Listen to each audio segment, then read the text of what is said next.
Muy bien, estamos deseándoles a nuestros hermanos un feliz santo sábado, que la honra, la gloria y la alabanza sean dadas a Él. A todos por igual los estamos saludando. Esperamos que con la ayuda de Dios en esta hora el estudio que vamos a adelantar sea de gran bendición. Es la continuación a los estudios que venimos teniendo de escuela sabática, donde estamos estudiando el libro de Apocalipsis a través de las escuelas sabáticas de 1918 y con el libro de uno de nuestros pioneros adventistas, el hermano Urias Smith. El día de mañana estaremos iniciando en la hora de la escuela sabática el estudio de la apertura de los siete sellos. Hoy tenemos, hermanos, un estudio que nos va a permitir, ojalá, avanzar en el capítulo 5 en la visión del santuario celestial, con el fin de que estemos ya enteramente ya preparados para iniciar el estudio de los siete sellos. ¿Sí? Quisiera que por favor abriéramos las Sagradas Escrituras y fuéramos al libro de Apocalipsis, capítulo 5. Apocalipsis capítulo 5 que es básicamente en donde nos vamos a ubicar en el estudio, especialmente a partir del versículo 5 que es la parte donde quedamos en nuestro estudio pasado. Pero para tener el contexto, quiero decirles que en Apocalipsis capítulo 4 y 5 se le presentó a Juan una visión del santuario celestial. Allá en el cielo existe un santuario, como dice la palabra de Dios. Existe un santuario. A Juan se le muestra ese santuario y a Juan se le muestra que esa puerta del santuario celestial se abre y él puede contemplar allí unas escenas que son muy importantes para nosotros. Dice Apocalipsis capítulo 5 a partir del versículo 1. Dice, y vi en la mano derecha del que estaba sentado en el trono, el Padre, ¿cierto? Por los estudios que hemos hecho, el Padre, vi en la mano derecha del que estaba sentado en el trono un libro escrito por dentro y por fuera, sellado con siete sellos. Y vi a un ángel fuerte que pregonaba a gran voz, ¿quién es digno de abrir el libro y desatar sus sellos? Y ninguno, ni en el cielo, ni en la tierra, ni debajo de la tierra, podía abrir el libro, ni aún mirarlo. Y lloraba yo mucho porque no se había hallado a ninguno digno de abrir el libro, ni de leerlo, ni de mirarlo. Y uno de los ancianos me dijo, no llores. He aquí que el león de la tribu de Judá, la raíz de David, ha vencido para abrir el libro y desatar sus siete sellos. Y miré y vi que en medio del trono y de los cuatro seres vivientes y en medio de los ancianos estaba en pie un cordero como inmolado, que tenía siete cuernos y siete ojos, los cuales son los siete espíritus de Dios, enviados por toda la tierra. Y vino y tomó el libro de la mano derecha del que estaba sentado en el trono. Y cuando hubo tomado el libro, los cuatro seres vivientes y los 24 ancianos se postraron delante del Cordero, y todos tenían arpas y copas de oro llenas de incienso, que son las oraciones de los santos. Y cantaban un nuevo cántico diciendo, digno eres de tomar el libro y de abrir sus sellos, porque tú fuiste inmolado y con tu sangre nos has redimido para Dios de todo linaje y lengua y pueblo y nación. Y nos has hecho para nuestro Dios reyes y sacerdotes y reinaremos sobre la tierra. Y miré y oí la voz de muchos ángeles alrededor del trono y de los seres vivientes y de los ancianos, y su número era millones de millones que decían a gran voz, el cordero que fue inmolado es digno de tomar el poder, las riquezas, la sabiduría, la fortaleza, la honra, la gloria y la alabanza. Y a todo lo creado que está en el cielo y sobre la tierra y debajo de la tierra y en el mar y a todas las cosas que en ellos hay, Oí decir, al que está sentado en el trono y al Cordero, sea la alabanza, la honra, la gloria y el poder por los siglos de los siglos. Los cuatro seres vivientes decían amén, y los 24 ancianos se postraron sobre sus rostros y adoraron al que vive por los siglos de los siglos. Bueno, ese es el contexto de lo que venimos estudiando. A Juan se le ha permitido ver el santuario celestial y en una segunda parte se le ha mostrado ahí a Dios el Padre sentado en un trono con un libro en la mano, que no es un libro como los que conocemos, sino unos rollos, ¿cierto? Y se ha visto a Cristo, que es el único digno de tomar ese libro, de quitar sus sellos, ¿cierto? Y hemos visto esa parte. Nosotros avanzamos hasta el versículo 5 de Apocalipsis 5 donde dice, y uno de los ancianos me dijo, no llores. Juan estaba llorando porque a esa voz de de ese ángel que había dicho, ¿quién es digno de tomar el libro y de abrir sus sellos? Nadie había respondido, ¿cierto? Y Juan estaba llorando por eso, porque le causaba tristeza saber que nadie va a poder entonces leer esas buenas noticias que son para su iglesia, para el pueblo de Dios, hasta que escucha esa voz que dice, no llores, Juan. He aquí el león de la tribu de Judá, la raíz de David. En esta versión dice, ha prevalecido para abrir el libro y desatar sus siete sellos. Y miré, y he aquí que en medio del trono de los cuatro seres vivientes y en medio de los ancianos estaba en pie un cordero como inmolado. Recuerden, hermanos, que en Juan 1:29, en la ocasión del bautismo del Señor Jesucristo, Juan el Bautista, que estaba bautizando ahí en el río Jordán, cuando ve venir a Jesús, expresó esas palabras. He aquí el Cordero de Dios que quita el pecado del mundo. A Cristo se lo representa como el Cordero de Dios y ahora se lo representa como el Cordero que fue inmolado. Isaías 53 dice, como Cordero fue llevado al matadero. El mismo libro de Apocalipsis lo presenta a Cristo como el Cordero que fue inmolado desde la fundación del mundo. Cristo tomó nuestro lugar como Cordero inocente, representado por un Cordero inocente, sin mancha, sin pecado, en nuestra misma naturaleza, pero no fue hallado engaño en su boca. Y Él murió por nosotros, tomó nuestro lugar, venció la tentación, venció a Satanás, venció la muerte, resucitó. Y ahora es nuestro único abogado en el cielo, nuestro único intercesor. Ahora su justicia es presentada con su sangre, con sus méritos, y por eso nosotros somos perdonados y somos aceptados si creemos en Él y recibimos el poder para obedecer. Entonces, este Cordero como inmolado que es Cristo, lo presenta allí que tenía siete cuernos y siete ojos, que son, lo está explicando allí mismo, que son los siete espíritus de Dios enviados a toda la tierra. Hermanos, esos siete espíritus de Dios no son siete espíritus santos o no son siete espíritus diferentes, ¿sí? Esa parte, hermanos, que quizás aquí en el libro no se va a detallar, pero sí es bueno que nosotros leamos, por ejemplo, cómo se manifiesta el Espíritu de Jehová, cómo se manifiesta, las formas, cómo se manifiesta el Espíritu de Jehová, el Espíritu de Dios. Allá en Isaías 11:2. Ese texto, hermanos, colóquenlo ahí al lado en su Biblia, al lado de Apocalipsis 5:6, ahí al lado, coloquen este texto, Isaías 11:2, porque allí nos va a explicar los siete espíritus de Dios, cómo se manifiesta, ¿cierto? Isaías 11:2 dice ahí la palabra de Dios, dice, y reposará sobre él.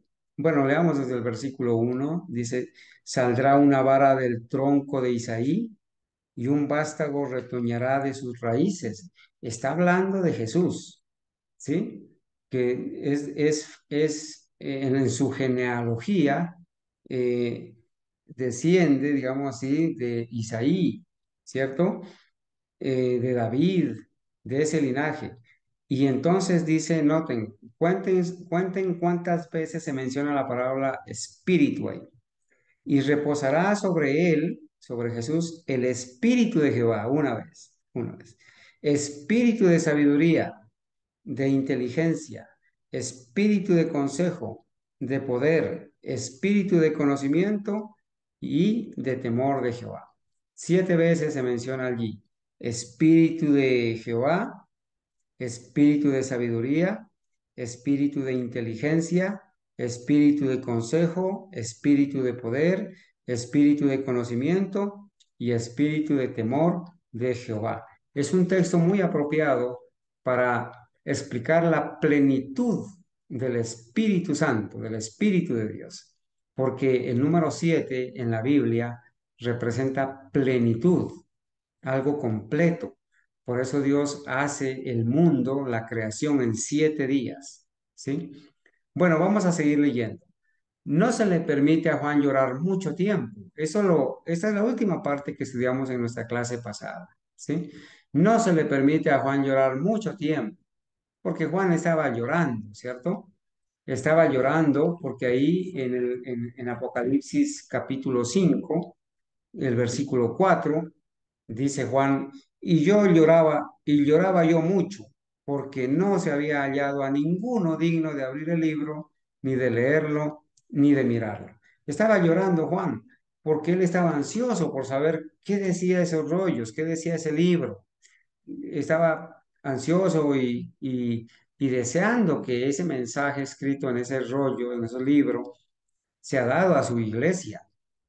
Pero como no había nadie digno, él se puso a llorar hasta que se le dice, Juan, no llores, porque hay alguien que es digno de abrir el libro, de tomar el libro, y lo va a presentar, ¿cierto? Bueno, allí lo presenta como el león de la tribu de Judá, la raíz de David. Entonces dice, no se le permite a Juan llorar mucho tiempo.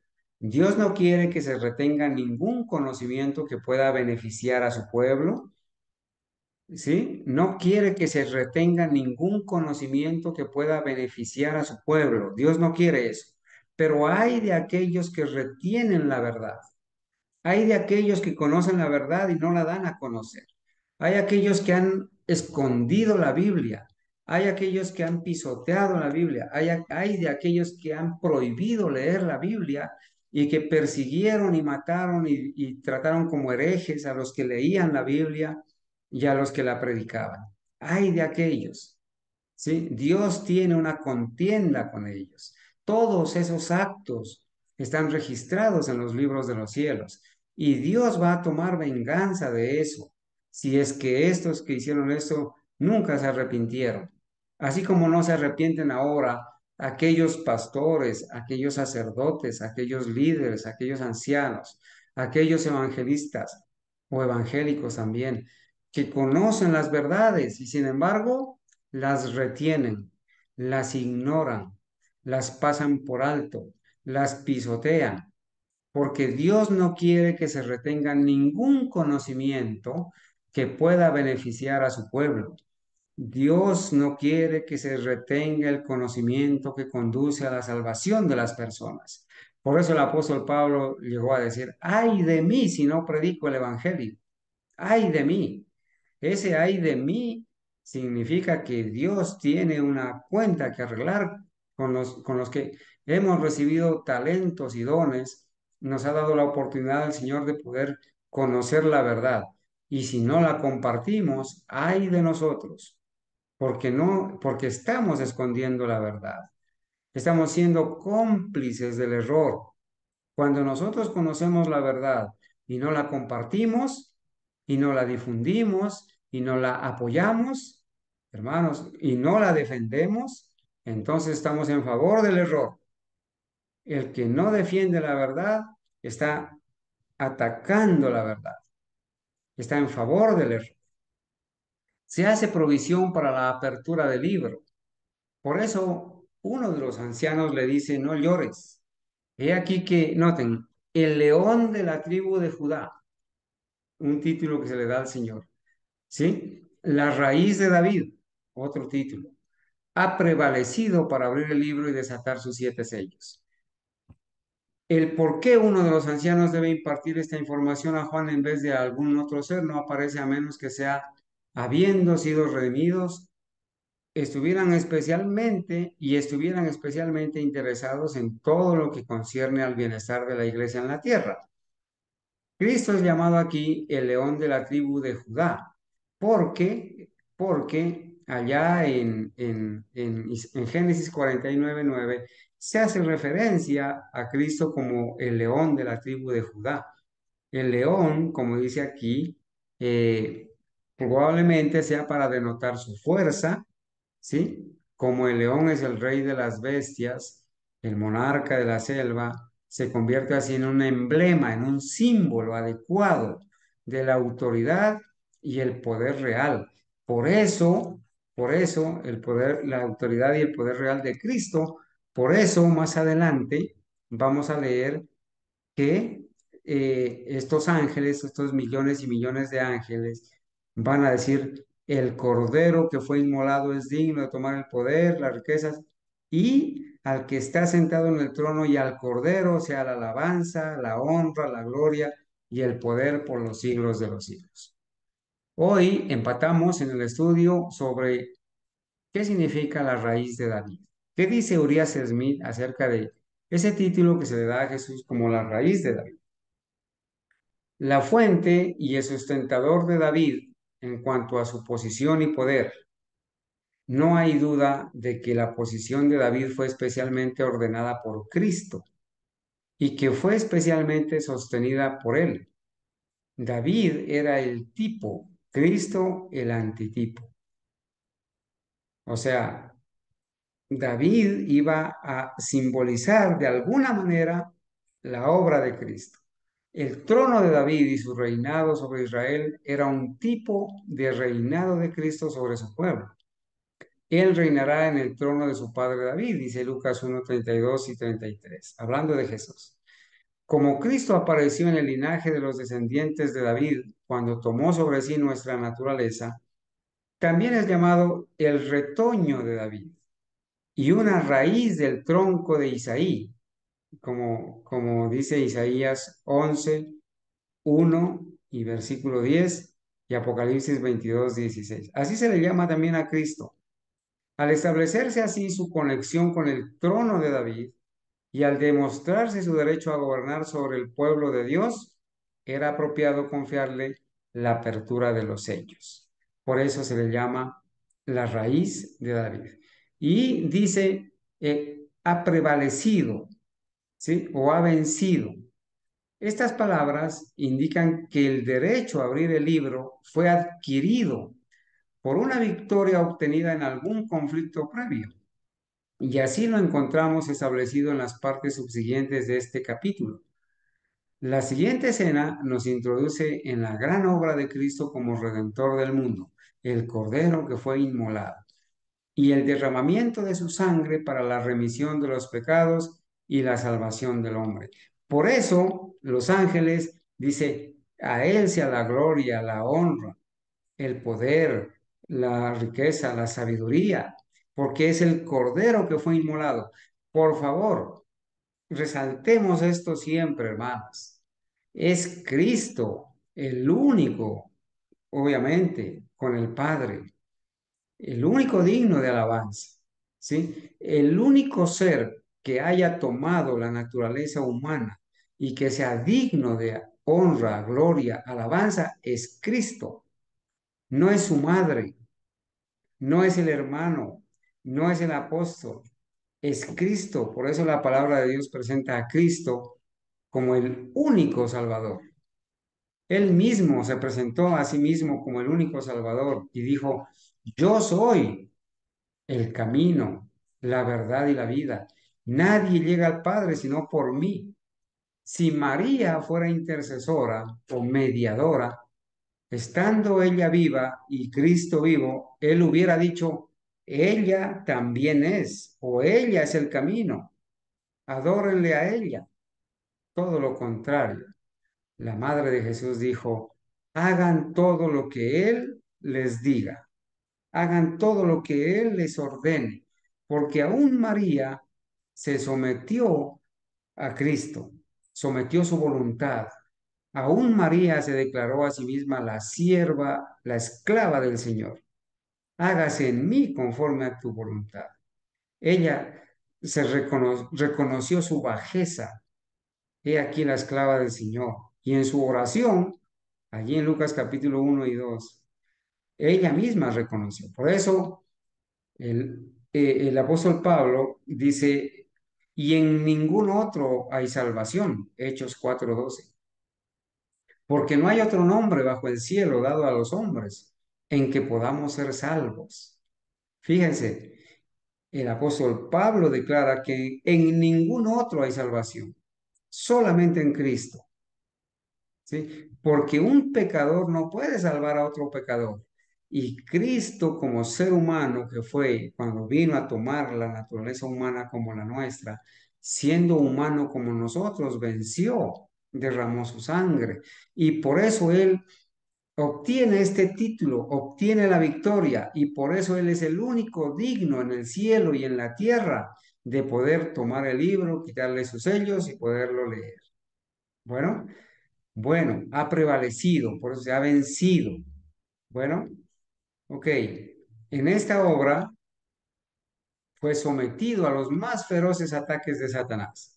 Satanás lo atacó a Cristo, utilizó a sus mismos hermanos, utilizó a los dirigentes religiosos de la época, utilizó a la multitud, utilizó hasta el mismo Satanás vino a tentarlo ahí en Mateo capítulo 4 para destruirlo, para hacerlo caer, pero él venció.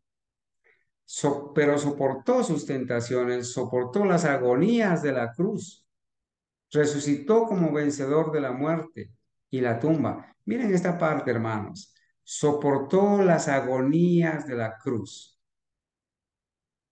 Por eso nosotros adoramos a Cristo que estuvo en agonía sobre la cruz. No adoramos la cruz, ni veneramos la cruz, ni vamos a cantar, oh yo siempre amaré a esa cruz, en sus triunfos mi gloria será.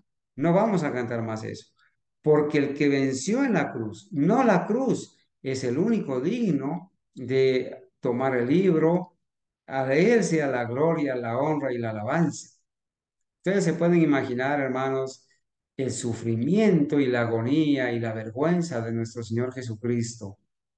Después de pasar toda una noche de aquí para allá, de Pilato a Herodes, de Herodes a Pilato, sin dormir, que al otro día a las 6 de la mañana ya lo estén desnudando y azotando y que le quiten toda la ropa y entonces le pongan una cruz y lo lleven cargando esa cruz que no era para él, era para este villano eh, eh, llamado, recuérdame hermanos que se me escapó el nombre en este momento, llamado el, el, el que fue liberado, Barrabás, ¿sí? Barrabás. Exactamente, gracias. Llamado Barrabás, y Barrabás era un hombre grande de estatura. Las medidas de esa cruz habían sido diseñadas para él, para un hombre fuerte, grande, y sin embargo la multitud eligió a Barrabás, obviamente por obra de los sacerdotes que ya los habían convencido y que a la hora de decidir elijan a Barrabás, ¿sí? Y la multitud, hermanos, aquellos que había alimentado, aquellos que había sanado, aquellos que había consolado, muchos de los niños que el Señor consoló y enseñó y abrazó y dijo, dejad a los niños que vengan a mí, no se lo impidáis porque de ellos es el reino de los cielos. Muchos padres de esos niños alzaron su voz para decir, crucifícale, crucifícale, traidores de Cristo, traidores del mensaje. Pero aún así, hermanos, el Señor Jesús oró por ellos Padre, perdónalos, porque no saben lo que hacen. ¿Sí? Entonces, hermanos, sentir la agonía y sobre todo resistir siendo como nosotros. El Señor Jesús pudo haber dicho, no, esto no es para mí, yo no soy capaz. Estuvo a punto, hermanos, de desistir allá en el Getsemaní, cuando el Señor, sudando grandes gotas de sangre, durante 3 veces dijo, Señor, Padre, si es posible, pasa de mí esta copa. Si hay otra manera de salvar al hombre, hazlo, Señor, porque no podía, ya no podía, pero saben, la profeta de Dios narra y dice que cuando él estaba ya casi en agonía, cuando ya no podía más, él miró en visión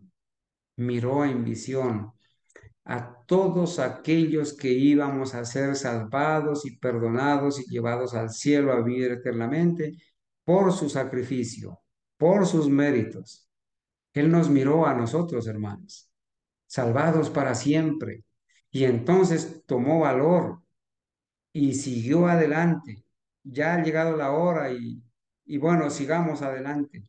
El Señor envió sus ángeles para que lo fortalezcan y por eso él obtuvo la victoria. Y ahora nosotros tenemos esperanza de ser perdonados. Tenemos esperanza de ser redimidos, de ser salvados. Por eso esperamos con alegría la venida de nuestro Señor, porque es una realidad.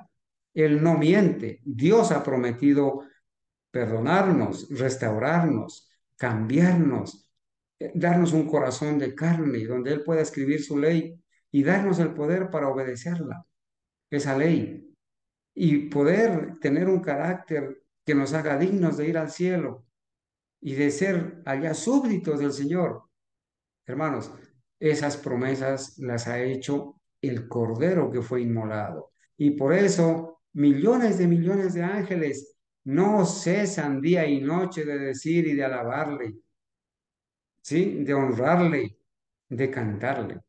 Nosotros nos gozamos acá en esta tierra también, hermanos, de poderle dar alabanza al Cordero que fue inmolado. Entonces dice, y con su muerte y su victoria sobre la tumba aseguró el camino de la redención. Triunfó. Por eso los 4 seres vivos y los 24 ancianos cantan, eres digno de tomar el libro y de abrir sus sellos porque fuiste inmolado y nos has redimido para Dios con tu sangre. Hermanos, la salvación nuestra, la salvación nuestra se pagó con la sangre de Cristo. No fue María la que derramó la sangre. No fueron los apóstoles los que derramaron la sangre. No es el dinero, no es las obras que tú hagas o que yo haga. No es lo que hagamos los que nos da la salvación. Es la sangre de Cristo. Ese es el precio de nuestra salvación. Los méritos de Cristo, su justicia. Por eso, hermanos, nosotros debemos creer en Cristo. Pero creer no es solamente decir, sí, yo creo. Creer también es decir, Señor, ayúdame a vencer. Ayúdame a obrar, porque la fe sin obras es muerta.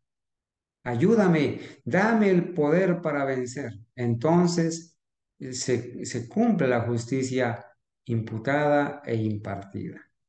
Juan mira para ver al león de la tribu de Judá y contempla un cordero en medio del trono y de los 4 seres vivos y los ancianos como si hubiera sido inmolado. Un cordero como inmolado. Inmolado es ensangrentado, ¿no? Quizás degollado, derramando su sangre. En medio del trono, dice, Dodgy traduce así, y miré en el espacio intermedio entre el trono y los 4 seres vivientes, y en medio de los ancianos había un cordero. En el centro de la escena estaba el trono del Padre y de pie en el espacio abierto que lo rodeaba estaba el Hijo, presentado bajo el símbolo de un cordero inmolado.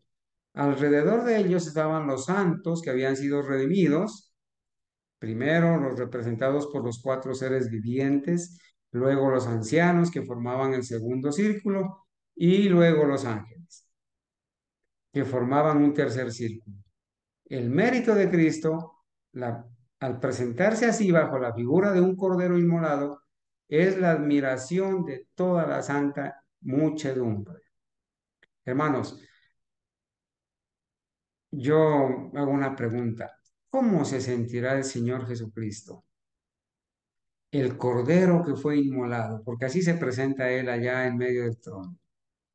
¿Cómo se sentirá Él cuando las personas, en lugar de orarle a Él y confiar solamente en los méritos de Él, le oran a un muerto y buscan la salvación en los muertos, ya sean los apóstoles que murieron, ya sea su madre María que murió y en la Biblia no hay evidencia de que haya resucitado y ascendido al cielo?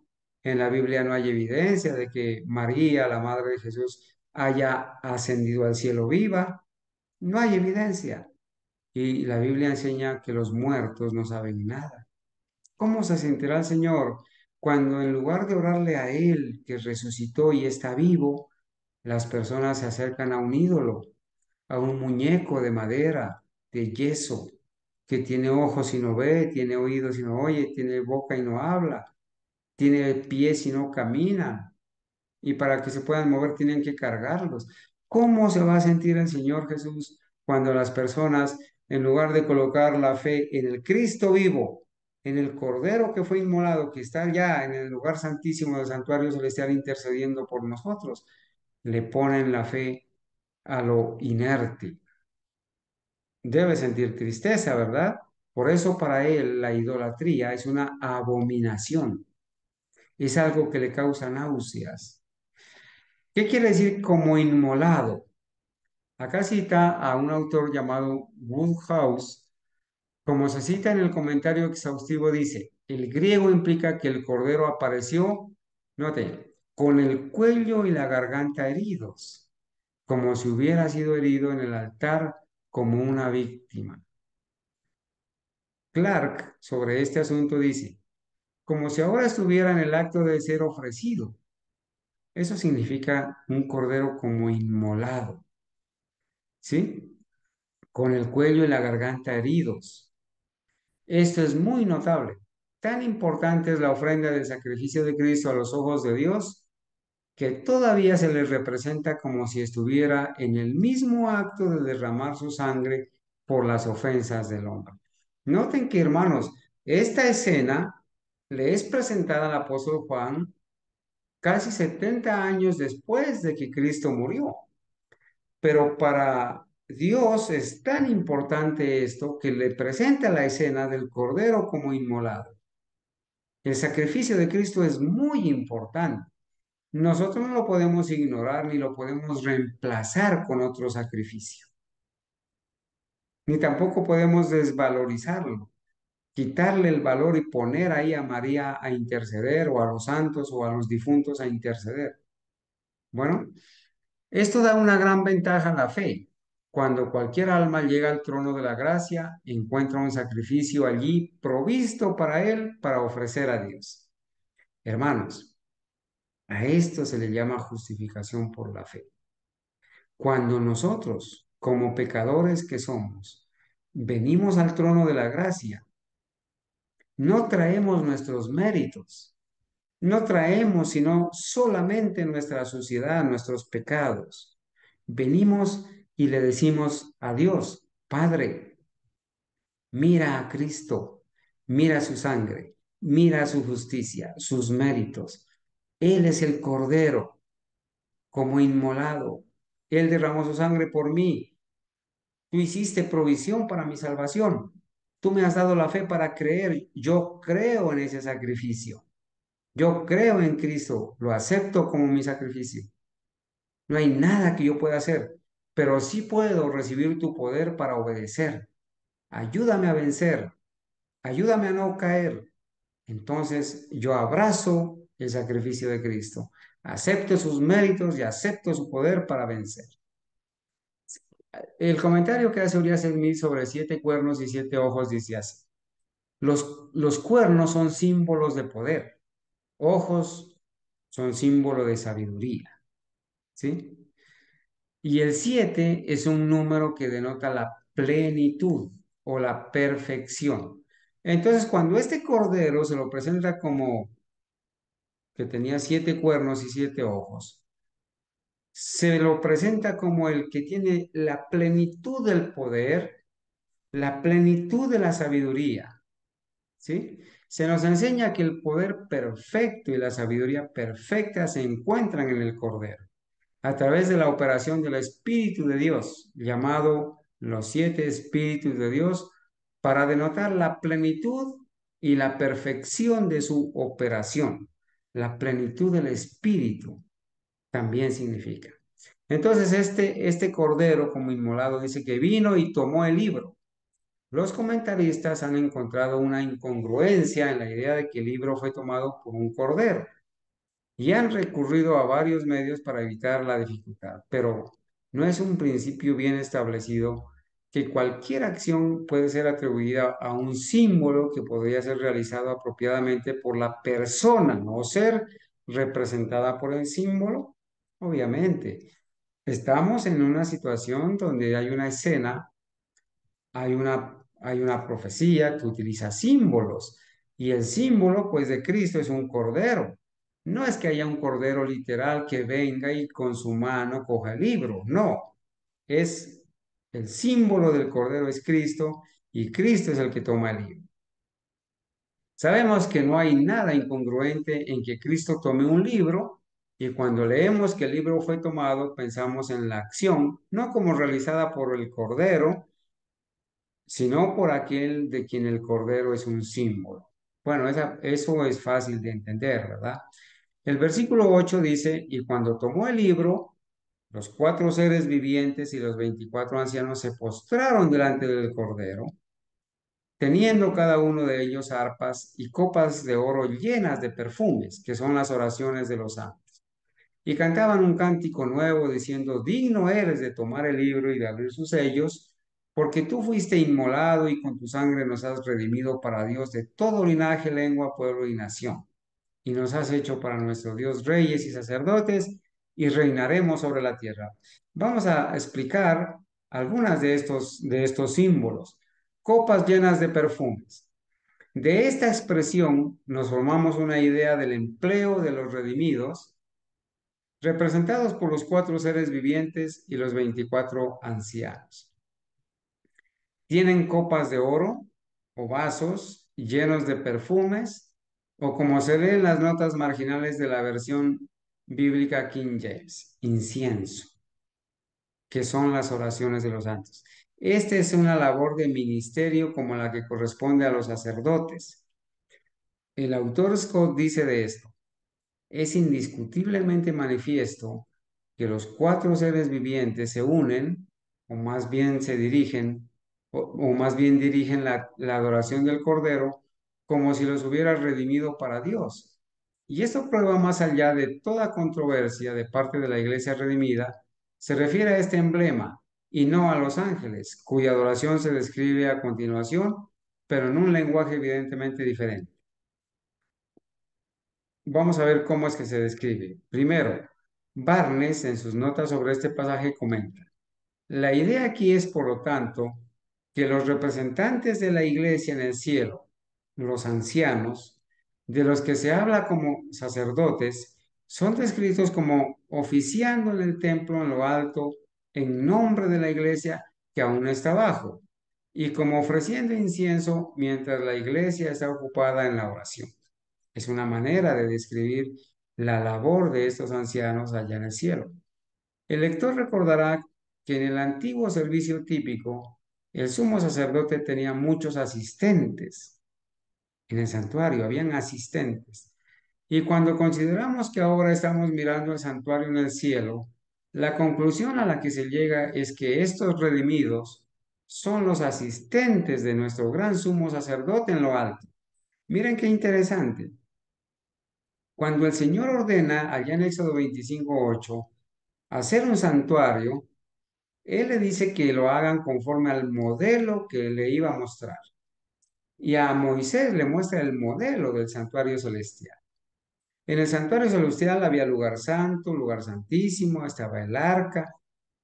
estaba el sumo sacerdote, pero también habían asistentes del sumo sacerdote. Por eso Aarón fue ungido como sumo sacerdote, pero Eleazar, Itamar y sus otros dos hijos también fueron ungidos para ser los asistentes de Aarón.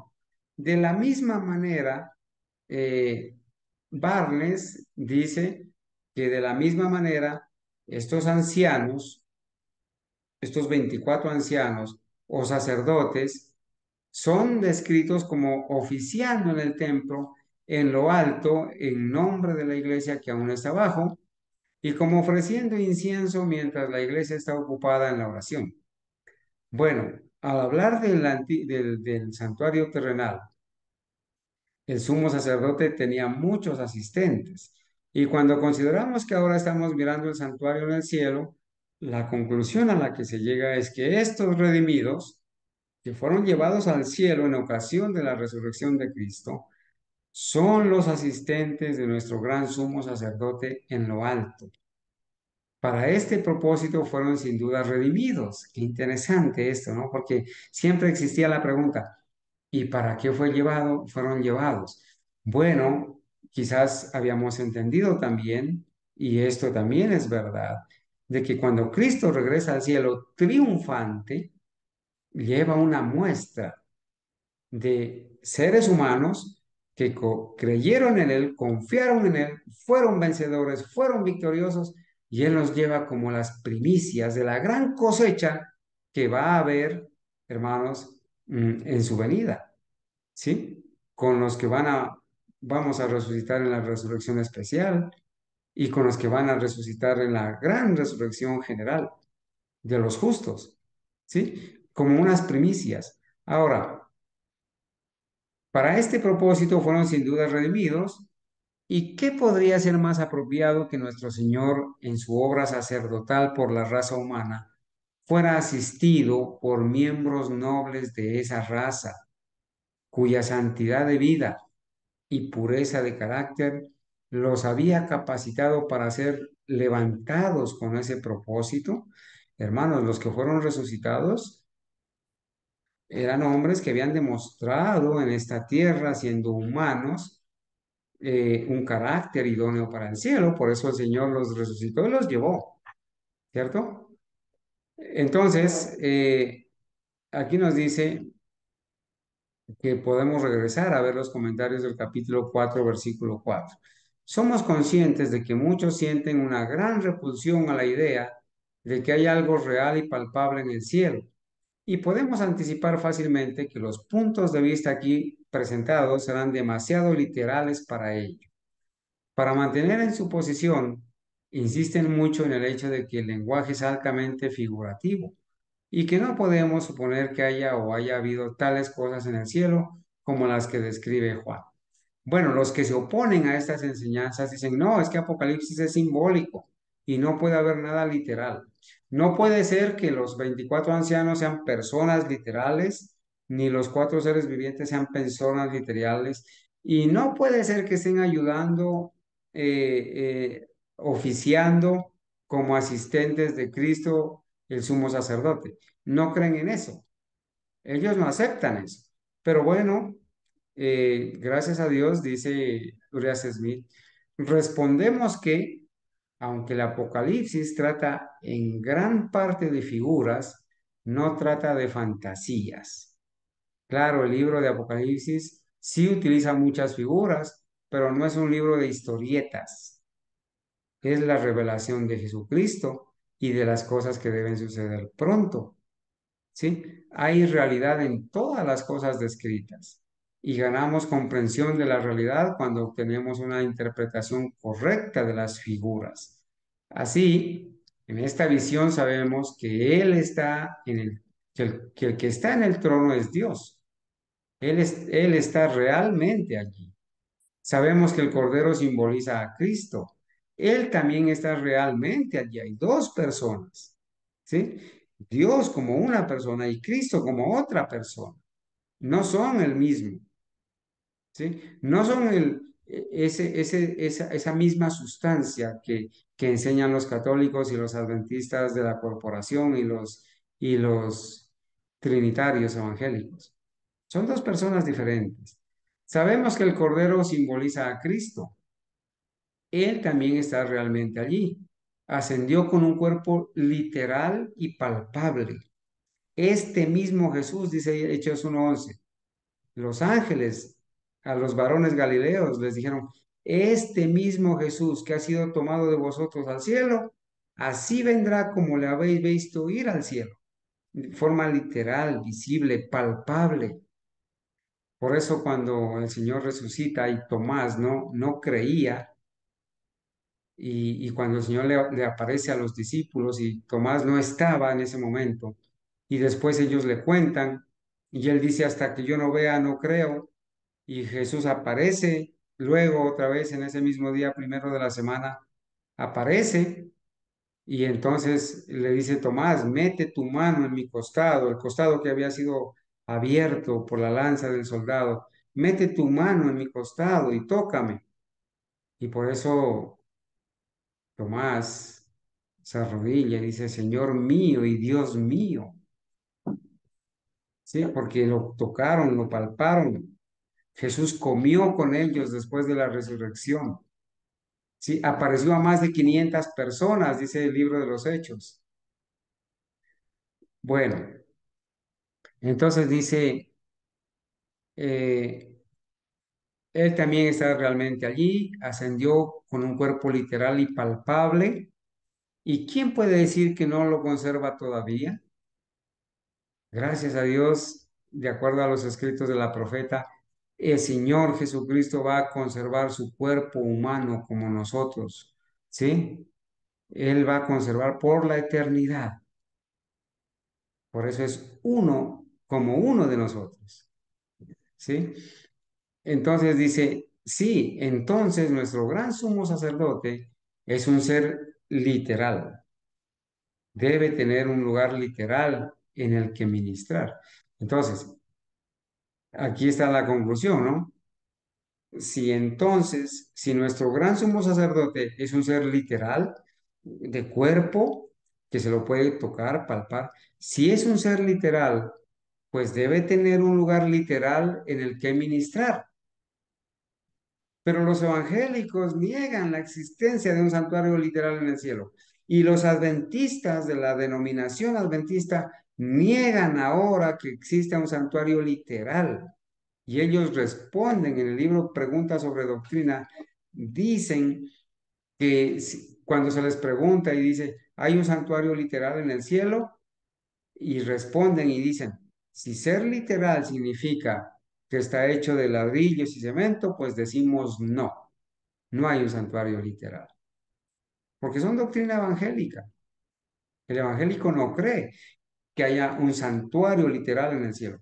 El evangélico y el adventista ahora creen que todo el cielo es un santuario y que cuando Cristo ascendió al cielo, ascendió a ese cielo que le llaman lugar santísimo y por eso en Hebreos 9:12 dice que entró una vez para siempre en el lugar santísimo, o sea, al cielo.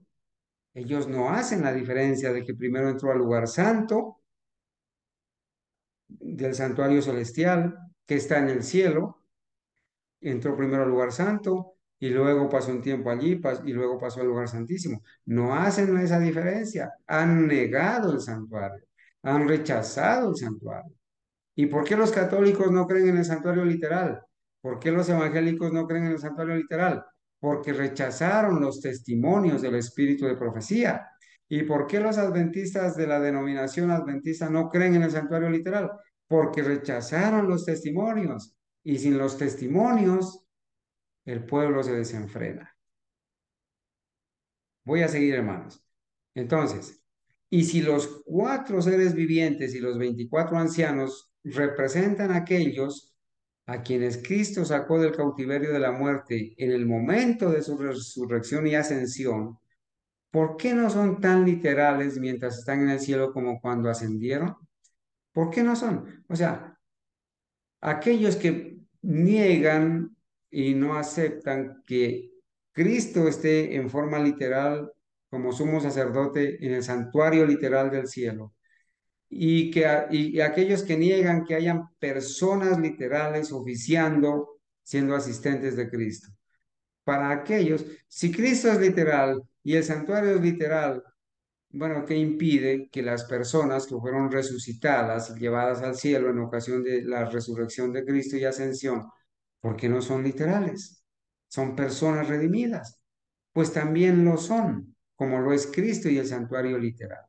Bueno, ¿por qué no son tan literales mientras están en el cielo como cuando ascendieron? No puede ser que cuando hayan llegado al cielo se hayan, hayan hecho una metamorfosis y se hayan convertido en otra cosa, ¿verdad? Bueno, el canto. El canto, porque aquí dice eh, que cantan, ¿no es cierto? Estos seres que están allá en el cielo. Vamos a ver el canto, dice. Se llama un nuevo canto. Nuevo, probablemente. Ayúdenme, por favor, vamos a ir a la Biblia. Vamos a mirar allí dónde menciona que se canta. ¿Dónde menciona que se canta? ¿Sí? Dice ahí en el versículo 8, los cuatro seres vivientes y los 24 ancianos se postraron delante del Cordero. Todos tenían arpas, tenían copas de oro llenas de incienso, ¿no? Cantaban un nuevo cántico, dice el versículo 9, ¿sí? Cantaban un nuevo cántico, ¿sí? Entonces vamos a ver el comentario de Urias Smith sobre ese canto. Un nuevo canto, un nuevo cántico. Se llama un nuevo canto, nuevo probablemente respecto a la ocasión y a la composición. Ellos fueron los primeros que pudieron cantarlo, siendo los primeros que fueron redimidos. Se llaman a sí mismos reyes y sacerdotes, ya que se ha dicho en qué sentido son sacerdotes, pues son los asistentes de Cristo en su obra sacerdotal.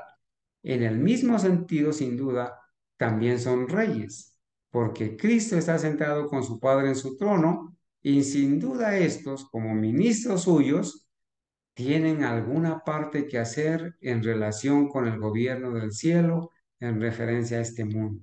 Por eso estas personas, estos 24 ancianos, cantan ese cántico nuevo, ¿sí? Ellos lo cantan y con esas palabras. ¿Qué más dice? Dice la anticipación que se refiere a las palabras que dice, reinaremos en la tierra.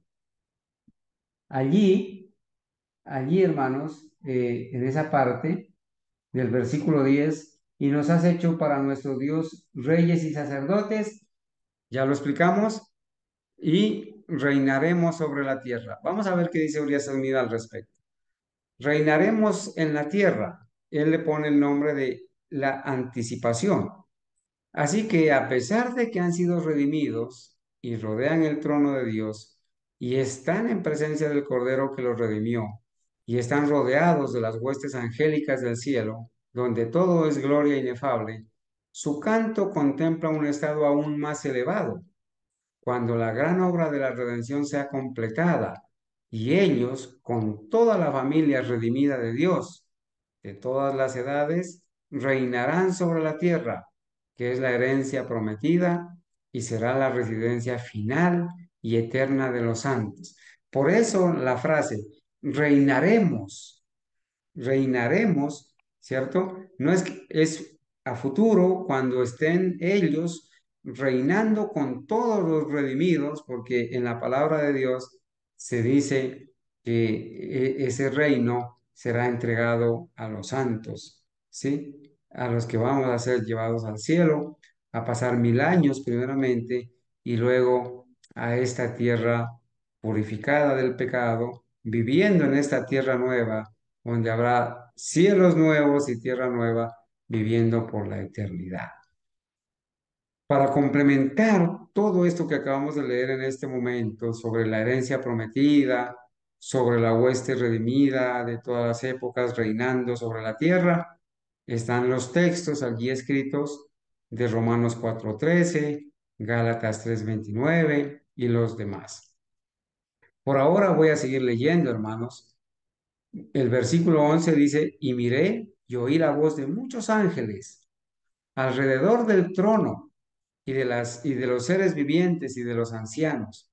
Y el número de ellos era, noten esto, ¿cuántos eran esos muchos ángeles que estaban alrededor del trono y alrededor de los 24 ancianos y de los cuatro seres vivientes? Y el número de ellos era 10,000 veces 10,000 y miles de miles. 10,000 veces 10,000 y miles de miles. Todas esa hueste de ángeles. Hermanos, ustedes se imaginan ese coro celestial de esa gran multitud de ángeles cantando y diciendo en alta voz, digno es el Cordero que fue inmolado para recibir poder y riqueza, sabiduría y fuerza y honor, gloria y bendición. Un día lo vamos a escuchar.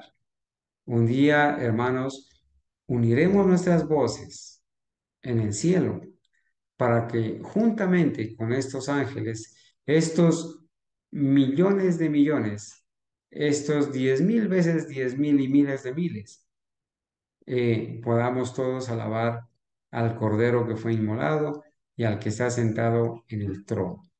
Entonces, hermanos, en la parte final de esta visión, Urias Smith nos dice sobre el santuario celestial. ¿Qué pequeño concepto tenemos de la magnitud y la gloria del templo celestial? Qué pequeño concepto, dice. Hermanos, allí en el trono está el Padre, está el Cordero, está Cristo, están los cuatro seres vivientes, están los 24 ancianos, y en un tercer círculo están estos millones, 10,000 veces 10,000, estos ángeles.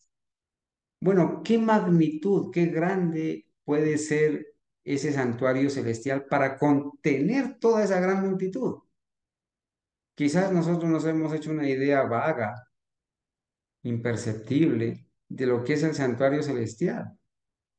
Nos hemos imaginado algo pequeño, pero para que contenga a todos estos seres, miren lo que dice. Qué pequeño concepto tenemos de la magnitud y la gloria del templo celestial, del santuario celestial. En ese templo, Juan fue introducido en visión, en el Espíritu. Juan, el apóstol Juan, al inicio del capítulo 4, por la puerta que se abrió en el cielo, la puerta de ese santuario celestial. En el mismo templo, recordemos, él sigue mirando en los versículos 11 y 12. Y ahora él contempla las huestes celestiales. Primero, alrededor del trono están los representados por los cuatro seres vivientes. Le siguen los 24 ancianos. Entonces Juan ve, rodeando al grupo, una multitud de los ángeles celestiales. ¿Cuántos? ¿Cuántos supondríamos que podrían reunirse dentro del templo celestial? Si la palabra de Dios dice 10,000 veces 10,000, como dice Juan, exclama el vidente. Solo en esta expresión tenemos 100 millones. Y luego, como si ninguna expresión numérica fuera adecuada para abarcar a la innumerable multitud, añade, y miles de miles. Bien podría Pablo llamar a esto en Hebreos 12:22 una compañía innumerable de ángeles, innumerable. Y estos estaban en el santuario celestial.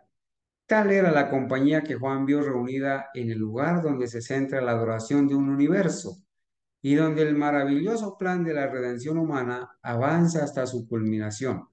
Y el sujeto central de esta innumerable y santa multitud era el Cordero de Dios. Y el acto central de su vida, que reclamaba su admiración, era el derramamiento de su sangre para la salvación del hombre caído. Pues la voz de toda esa hueste celestial se unió en la atribución que fue levantada. Miren, miren la importancia, hermanos, del sacrificio de Cristo, ¿sí? Por eso toda esa hueste angelical, dice, se unió en la atribución. en los atributos que fueron cantados o que se levantó en ese momento, cuando se dice, digno es el Cordero que fue inmolado para recibir poder y riquezas y sabiduría y fuerza y honor y gloria y bendición. Una asamblea adecuada para un lugar así, un canto de adoración adecuado para ser elevado a aquel que con el derramamiento de su sangre se convirtió en un rescate para muchos, no para todos, para muchos. ¿Por qué? ¿Por qué no para todos, sino para muchos? Para aquellos, para todo aquel que cree, a todo aquel que cree, para que todo aquel que crea en él no se pierda, sino que tenga vida eterna. No todos van a creer, pero multitudes van a creer. Es verdad que los perdidos van a ser innumerables, incontables, como dice Apocalipsis 20, como la arena del mar. Pero muchos han creído, muchos estamos creyendo y muchos van a creer, ¿sí?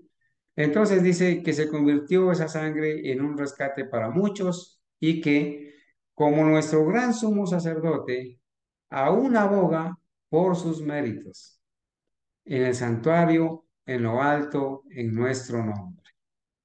Y aquí, ante tan augusta asamblea, nuestros caracteres deben presentarse pronto en la revisión final. Entonces hay una pregunta final que dice, ¿qué nos preparará para la prueba investigadora? Ahora que nuestro Señor Jesucristo es el abogado y que nuestros casos están siendo revisados, ¿qué nos preparará para la prueba investigadora? ¿Qué nos permitirá levantarnos y estar al fin con la multitud sin pecado de arriba? ¿O mérito infinito de la sangre de Cristo, que puede limpiarnos de todas nuestras contaminaciones y hacernos aptos para caminar sobre el santo monte de Sión? ¿O infinita gracia de Dios, que puede prepararnos para soportar la gloria y darnos valor para entrar en su presencia, incluso con gran alegría? Y entonces el versículo 13 de Apocalipsis 5, ya nos faltan dos versículos nomás, hermanos, dice, y a toda criatura que está en el cielo y en la tierra y debajo de la tierra y que está en el mar y a todos los que están en ellos, oí decir, la bendición, la honra, la gloria y el poder sean para el que está sentado en el trono y para el Cordero por los siglos de los siglos. Y los cuatro seres vivientes dijeron amén. Y los 24 ancianos se postraron y adoraron al que vive por los siglos de los siglos. Entonces dice, en el versículo 13 tenemos un ejemplo de lo que ocurre muy frecuentemente en las escrituras, a saber, una declaración lanzada fuera de su orden cronológico con el propósito de seguir hasta su fin alguna declaración o alusión que se ha hecho antes. Por eso dice, y a toda criatura que está en el cielo y en la tierra y debajo de la tierra y que está en el mar y a todos los que están en ellos, oí decir. Entonces dice que aquí en este versículo 13 estas palabras son un ejemplo de lo que suele suceder en las escrituras. Se da una declaración que es lanzada fuera de su orden cronológico, con el propósito de seguir hasta su fin alguna declaración o alusión previa. En este caso, note, se anticipa el momento en que la redención está terminada. En el versículo 10, los cuatro seres vivientes y los 24 ancianos habían declarado, reinaremos sobre esta tierra, futuro. Ahora la mente del profeta es llevada a ese tiempo. Habiéndose introducido el acto más grande de la intervención de Cristo en favor del hombre, el derramamiento de su sangre, nada podía ser más natural que la visión se dirija por un momento al tiempo cuando el gran resultado de la obra entonces inaugurada se cumpla, el número de los redimidos se complete, el universo sea librado del pecado y de los pecadores, y un canto universal de adoración suba a Dios y al Cordero. Es inútil intentar aplicar esto a la iglesia en su estado actual, como lo hacen la mayoría de los comentaristas, o a cualquier momento del pasado desde que el pecado entró en el mundo, o incluso desde que Satanás cayó de su elevada posición como ángel de luz y amor en el cielo, porque en la época de la que habla Juan, toda criatura en el cielo y en la tierra, sin excepción alguna, enviaba su himno de bendiciones a Dios. Esto no puede suceder ahora, ¿verdad? Porque aquí somos muy pocos los que elevamos nuestro canto de adoración a Dios. En el cielo lo pueden hacer, pero aquí en la tierra, hermanos, somos muy poquitos los que realmente estamos adorando al verdadero Cristo con la verdadera doctrina y como Él requiere, ¿verdad? Por eso no se puede cumplir estas palabras ahora, esto del versículo 13 que estamos leyendo. Entonces, pero para hablar solo de este mundo desde la caída, se han exhalado maldiciones en lugar de bendiciones contra Dios y su trono por parte de la gran mayoría de nuestra raza apóstata. Y así será siempre mientras reine el pecado. Por lo tanto, no encontramos lugar para esta escena que describe Juan, a menos que avancemos, de acuerdo con la posición tomada anteriormente, hasta el momento en que todo el esquema de redención se complete y los santos entren en su reino prometido en la tierra, al que las criaturas vivientes y los ancianos esperaban en su canto en el versículo 10. Con este punto de vista, todo es armonioso y sencillo. Ese reino en la tierra comienza después de la segunda resurrección. ¿Y cuándo es la segunda resurrección? Cuando sean resucitados los impíos para ser destruidos. Entonces comienza el reino en esta tierra purificada del pecado, ¿cierto? Y eso lo narra Daniel 7:27, segunda de Pedro 3:13 y Apocalipsis 21:1. Cielo nuevo y tierra nueva. En esa resurrección, que tiene lugar 1000 años después de la primera resurrección, como lo dice Apocalipsis 24 al 5, ocurre la perdición de los hombres impíos, de segunda de Pedro 3:7, donde van a ser destruidos. Todos los elementos ardiendo se fundirán, se consumarán. Entonces desciende el fuego de Dios del cielo y los devora, como dice Apocalipsis 29. Y este fuego que causa la perdición de los hombres impíos es el fuego que funde y purifica la tierra, como dice segunda de Pedro 3 del 7 al 13. Hermanos, un fuego que va a caer del cielo para destruir a los pecadores, a Satanás, a la bestia, a sus malos ángeles, a sus secuaces, de los cuales no va a quedar ni raíz ni rama. Y ese mismo fuego que consume, que los pone a arder hasta que se consuman, no un fuego que arde eternamente llamado infierno, como lo llaman los católicos y los evangélicos.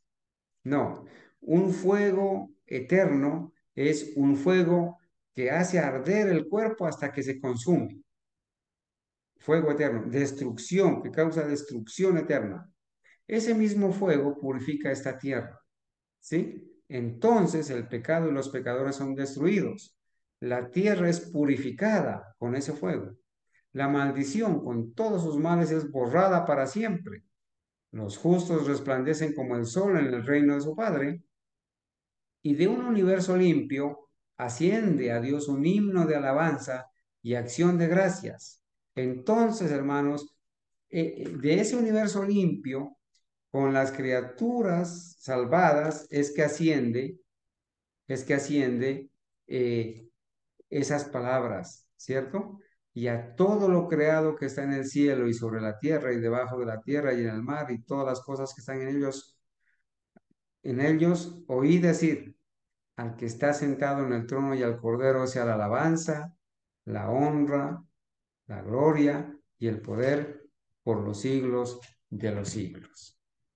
En todo el bello dominio del gran Creador, no hay entonces lugar para un vasto receptáculo de fuego y azufre, donde miriadas preservadas por el poder directo de un Dios de misericordia arderán y se retorcerán en un indecible y eterno tormento. Nosotros no creemos, hermanos, en la doctrina del tormento eterno. No creemos en ese engaño del infierno. Creemos que Dios va a destruir con fuego, con un fuego eterno que va a arder hasta que consuma a los impíos, a Satanás y a todos sus súbditos. Sí creemos porque eso es lo que enseña la Biblia, pero no creemos en la doctrina del tormento eterno. ¿Cómo vamos a ser felices los padres que quizás por desventura tengamos a un hijo que se va a perder y que lo vamos a ver ahí, vamos a ver arder ahí todo el tiempo? Eso no sería felicidad, eso no sería cielo, ¿cierto? Van a ser destruidos para siempre y de ellos no habrá memoria, porque el Señor hará todas las cosas nuevas. Ya no habrá lágrimas, ni dolor, ni llanto, ni muerte. Por eso, hermanos, si queremos que nuestros seres queridos estén con nosotros en el cielo, debemos hacer esfuerzos incansables, rogarles, así sea con lágrimas, hacer esfuerzos por los vecinos, por los seres queridos, por los familiares, por los hijos, que todavía no conocen estas verdades y que no se están preparando para el pronto cierre de la gracia. Un día muy cercano, hermanos, ya no habrá oportunidad de ser perdonado, ¿cierto? Entonces, leo, ¿no es cierto? En este alegre himno de jubileo del versículo 13, no hay lugar para los lamentos discordantes y desesperados de los condenados, porque ya han sido destruidos, ¿verdad? Y las maldiciones y blasfemias de aquellos que pecan y sufren más allá de los límites de la esperanza. Toda voz rebelde ha sido silenciada en la muerte eterna, la segunda muerte. Han sido quemados raíz y rama. Satanás, como dice Malaquías 4:1, Satanás y todos sus seguidores, engañadores y engañados. Hermanos, los engañadores de ellos no va a quedar ni raíz ni rama, y de los engañados también. En el humo se han consumido, dice Salmos 37:20, como la paja perecedera, ¿sí? Como la paja perecedera, se han desvanecido en las llamas, como dice Mateo 3:12. Han sido aniquilados, no como materia, sino como seres conscientes e inteligentes, y serán como si nunca hubieran existido. Hermanos, aquellos que van a ser aniquilados, no van a ser aniquilados o no van a arder como arde un árbol, o como arde una rama, o como arde un pedazo de madera, no. Van a arder, ¿sí? Siendo conscientes e inteligentes y sabiendo por qué están ardiendo. Se les dio tiempo, se les hizo 100,000 llamados y más. Dios tuvo paciencia, hermanos. Si hay algo admirable dentro de tantas virtudes de nuestro Dios, es su paciencia. La paciencia que nos ha tenido, hermanos. ¿Cuántas veces hemos tropezado, hemos caído?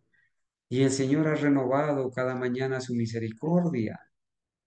¿Cuántas veces hemos sido perdonados, hermanos? Y no es que a Dios le guste jugar con el perdón, ni, perdónenme la expresión, ni alcahuetear nuestro pecado, no, sino que Él se caracteriza por su paciencia. Ahora, mientras hay oportunidad de salvación, mientras hay tiempo de gracia, ¿cierto? Su paciencia. Pero hermanos, un día no va a ser así. Se va a acabar la oportunidad. Ya no habrá lugar para el perdón. Habrá lugar para la ira y para la destrucción. Y serán, como dice Abdías, el profeta Abdías, ahí en el versículo 16 de ese único capítulo que tiene. Serán como si nunca hubieran existido. Bueno, al Cordero, igual que al Padre que está sentado en el trono, Se le atribuye la alabanza en este canto de adoración. Por eso el versículo termina diciendo allí, dice, al que está sentado en el trono y al Cordero, sea la alabanza, la honra, la gloria y el poder por los siglos de los siglos. Al Cordero, a Cristo, igual que al Padre, que es una persona diferente, pero que está ahí en el trono, que está sentado en el trono, se le atribuye la alabanza en este canto de adoración. Los comentaristas con gran unanimidad se han aferrado a esto como prueba de que Cristo debe ser de la misma edad que el Padre, porque de lo contrario, dicen, aquí se le rendiría culto a la criatura que solo pertenece al Creador. Pero esto no parece ser una conclusión necesaria. Las Escrituras insinúan con toda claridad que la existencia de Cristo tuvo un principio. Dice Juan 1:1, en el principio era el verbo y el verbo era con Dios y el verbo era Dios. Lo que no fue así en el caso del Padre, ¿sí? Donde se muestra que Cristo no es un ser creado, pero aunque no posee una coeternidad de la existencia pasada con el Padre, el comienzo de su existencia como engendrado del Padre es anterior a toda la obra de la creación, en relación con la cual es un creador junto con Dios. Por eso Juan 1:3 lo presenta a Cristo como creador. Por él fueron creadas todas las cosas. Y lo mismo dice Hebreos 1:2. ¿No podía el Padre ordenar que a un ser así se le rindiera culto por igual que a él, sin que fuera una idolatría por parte del adorador? A ver, ¿qué está queriendo decir aquí Urias Smith? Está enseñando de que como hay algunos que dicen que Cristo es creado y que existió después que existió el Padre, porque el Padre de alguna manera lo engendra, entonces aquí en la adoración al cielo se le estaría rindiendo adoración a una criatura. Entonces Urias Smith está diciendo que de esta manera se, se atribuye que el Padre y el Hijo son de la misma edad. No sabemos nosotros ni vamos a colocar años a la edad del Padre, porque Él es eterno, al igual que el Hijo es eterno. Eso es lo que está queriendo explicar aquí Urias Smith. Por eso dice, eh, pero aunque no posee una coeternidad, recuerden que el ser coeterno es algo que aceptan los adventistas y la Trinidad pagana. Para nosotros, el Padre y el Hijo son eternos, no coeternos, sino eternos. Entonces, aunque no posee una coeternidad de la existencia pasada con el Padre, el comienzo de su existencia como engendrado del Padre es anterior a toda la obra de la creación, en relación con la cual es un creador junto con Dios.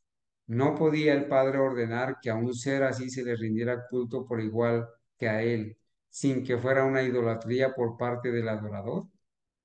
Lo ha elevado a posiciones que hacen apropiado que sea adorado. Cristo eh, es adorado, ¿sí? Por la posición que ocupa. E incluso ha ordenado que se le rinda culto, lo cual no habría sido necesario si hubiera sido igual al Padre en la eternidad de la existencia, lo cual no habría sido necesario si hubiera sido igual al Padre en la eternidad en la existencia. Cristo mismo declara que como el Padre tiene vida en sí mismo, así ha dado al Hijo que tenga vida en sí mismo, en Juan 5:26. El Padre lo ha exaltado en gran manera y le ha dado un nombre que está sobre todo nombre, dice Filipenses 2:9. Y el Padre mismo dice que todos los ángeles de Dios lo adoren en Hebreos 1:6. Estos testimonios muestran que Cristo es ahora objeto de adoración igualmente con el Padre, pero no prueban que con Él tenga una eterna existencia pasada. Eso es lo que está diciendo Urias Esmo. Cristo recibe adoración y estos testimonios no prueban que con Él tenga, o sea, con el Padre tenga una eterna existencia pasada. Bueno, al volver de la gloriosa escena anticipada en el versículo 13 a los acontecimientos que se desarrollan en el santuario celestial ante Él, el profeta oye a los cuatro seres vivientes exclamar amén. Y con esto terminamos, hermanos. ¿Sí? Solamente ya nos queda, a partir de mañana, empezar a estudiar la apertura de los siete sellos.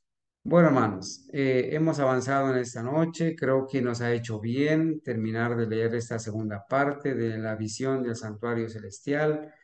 Esperamos que con la ayuda de Dios mañana podamos disfrutar de una muy bonita estudio de la escuela sabática y que juntos podamos avanzar ya.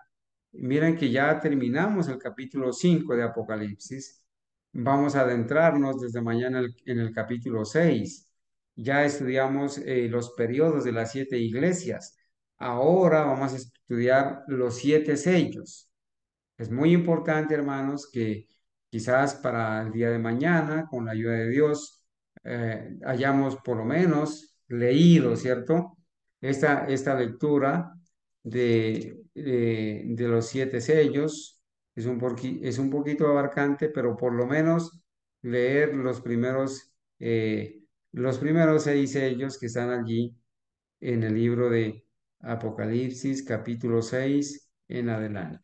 Bueno, allí por lo menos en el capítulo 6 en esos primeros versículos, hasta el 12 bueno, hasta el 17 podemos leer el capítulo 6 completo para ver por lo menos los primeros seis sellos y estar en el contexto para estudiar mañana la escuela sabática. Bueno, hermanos, el tiempo se nos ha ido. Gracias a Dios hemos avanzado. Esperamos que haya sido de bendición este estudio. Podemos entonces, quizás, si hay algún comentario o alguna pregunta al respecto, hacerla. Y si no, procederemos a orar para terminar el estudio de esta noche.